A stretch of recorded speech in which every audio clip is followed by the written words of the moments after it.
No esperaba yo que en su primera intervención viniera con este discurso triunfalista. Un discurso triunfalista que los asturianos no comparten.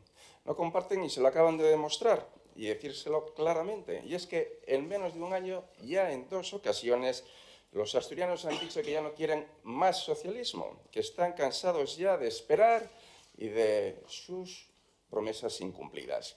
Primero fue en las generales del verano pasado y ahora en las europeas. Y ya sabe que no hay 2 sin 3, así que vaya preparándose. Y puede usted interpretar los resultados electorales como quiera, dar la vuelta como al calcetín o hacer las lecturas que usted considere.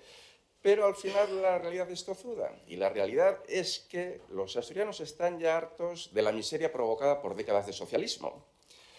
Y los asturianos no están satisfechos, pero tampoco empiezan a estarlo los socialistas, que empiezan ya a cuestionarle. De hecho, también en esta Cámara, en los pasillos. Sí. Y no hay más que salir a la calle, no hay más que ver los medios de comunicación o no hay más que asistir a las sesiones en esta Cámara en la que todas las semanas tenemos algún colectivo que viene aquí a protestar por su nefasta gestión al frente del Gobierno. Tiene usted Asturias patas arriba. La sanidad hecha unos zorros. El sector primario con los ganaderos y con los pescadores en pie de guerra. La otrora orgullosa industria asturiana, pues desmantelada. Los centros de menores son un auténtico caos, así como todo lo que sucede alrededor de la Consejería de Educación. Y esto al final se acaba pagando en las urnas, natural.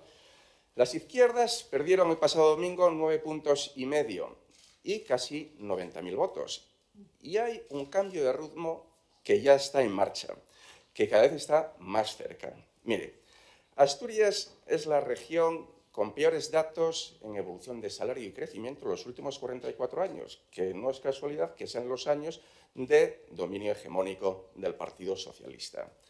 El PIB per cápita asturiano es casi un 9% inferior a la media nacional y este año se prevé que nuevamente volvamos a crecer menos que el resto de España, 1,3 frente a un 1,9.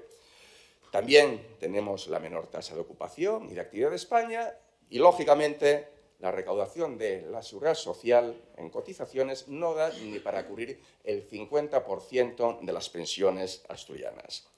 El peso de la industria asturiana en el PIB regional no hace más que desmoronarse y hemos pasado de un 38% a un 14%. Y eso ha impactado y ha minado nuestro poder adquisitivo. ¿Por qué? Porque hemos cambiado trabajos fijos y a jornada completa en el sector industrial con sueldos de 30 a 40.000 euros por trabajos en la hostelería a media jornada y contratos temporales con sueldos de 14 o 18.000 euros.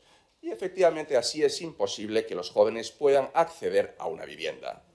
Por no hablar de los excesos y del ensañamiento fiscal que usted ha desencadenado sobre todos los trabajadores y sobre aquellos que tienen más recursos. Usted lo que ha conseguido es una fuga de ricos de Asturias, quedando una región para pobres. Somos la región de España con menos adinerados por cápita y eso no es bueno.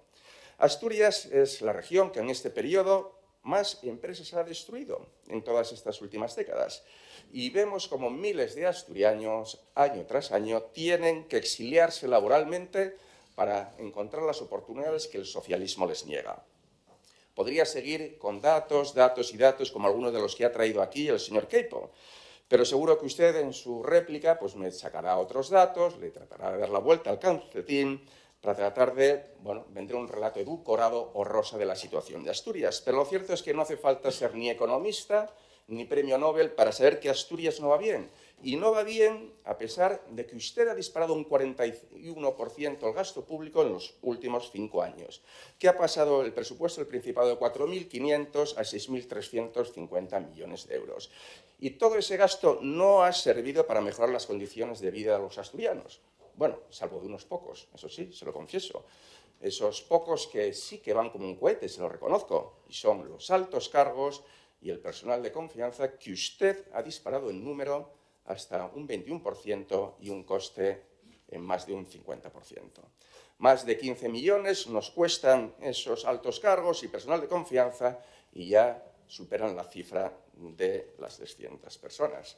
También es cierto que les va muy bien a los chiringuiteros de la lingua y a todos aquellos que asaltan los presupuestos públicos, mientras cada vez es mayor la carga que recae sobre aquellos que trabajan, aquellos que se ven permanentemente asfixiados para mantener la creciente red clientelar que ustedes se han cargado a lo largo de todos estos años en ir tejiendo poco a poco. Muchas gracias.